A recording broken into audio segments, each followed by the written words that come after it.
یو وګړي ولې خپله میرمن او زوی وواژه؟ آیا میرمن یې بدکاره او فاحشه وه که کومه بله ستونزه وه؟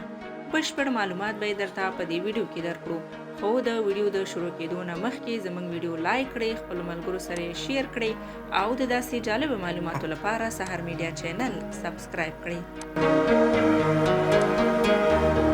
ننګرهار کې د خپلې میرمنې او زوی قاتل ونیول شو. د ننګرهار پولیسو هغه کس نیولی چې خپله میرمن او زوی یې په شهادت رسولی دي. اچین ولسوالۍ کې یو تن د خپلې میرمنې او زوی د قتل په تور ونیول شو. د ننګرهار ولایت اچین ولسوالۍ شینکوړي سیمه کې د جنایي جرمونو پر وړاندې د مبارزې پولیسو تېره شپه د لاجبر په نوم هغه تن نیولی چې خپله 45 کلنه میرمن او 10 کلن زوی یې په شهادت رسولی دي.